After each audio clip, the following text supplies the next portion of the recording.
নিয়ে আবারও খুব গুরুত্বপূর্ণ আপডেট। রাজ্য সরকারি কর্মীদের বকেয়া ডিএর প্রথম কিস্তি কবে মিলবে? রাজ্য সরকারি কর্মীদের জন্য আসছে স্বস্তির হাওয়া। বহু প্রতীক্ষিত বকেয়া ডিএ অবশেষে মিলতে চলেছে। সুপ্রিম কোর্টের নির্দেশ মেনে রাজ্য সরকার বকেয়া ডিএ 25% পরিশোধের সিদ্ধান্ত নিয়েছে। এই টাকা দেওয়া হবে জুলাই 2025-এর মধ্যে, আর সমস্ত প্রক্রিয়া সম্পূর্ণ করতে হবে জুন 27-এর মধ্যে। 2008 সালের 1 এপ্রিল থেকে 2019 সালের 31 ডিসেম্বর পর্যন্ত সময়কালের জন্য ডিএ বকেয়া রয়েছে রাজ্য সরকারি কর্মচারীদের। এই দীর্ঘ 141 মাসের বকেয়ার এক চতুর্থাংশ এবার মেটানোর উদ্যোগ নিয়েছে রাজ্য। প্রাথমিক ও মাধ্যমিক শিক্ষক, পঞ্চায়েত ও পৌর কর্মচারী, সরকারি সংস্থার কর্মী, পেনশন প্রাপ্ত ও পরিবার পেনশন প্রাপ্তরা মিলিয়ে প্রায় 8 লক্ষ মানুষ এই সুযোগের আওতায় পড়বেন।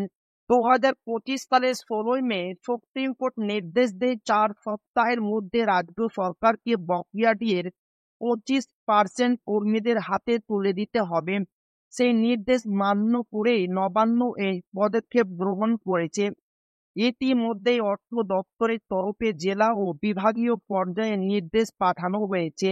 কর্মীদের কি পরিমাণ বকেয়া প্রাপ্য তা নির্ধারণ করতে রাজ্য সরকার ব্যবহার করছে ইন্টিগ্রেটেড ফিনান্সিয়াল ম্যানেজমেন্ট সিস্টেম। এই সিস্টেমের মাধ্যমে 2009 সালের জুলাই থেকে 2019 সালের ডিসেম্বর পর্যন্ত প্রত্যেক কর্মীর হিসাব নির্ধারণ করা হচ্ছে।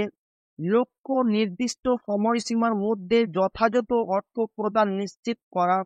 এই প্রথম দফার পর প্রশাসনের পক্ষ থেকে বিস্তারিত রিপোর্ট তৈরি করা হবে।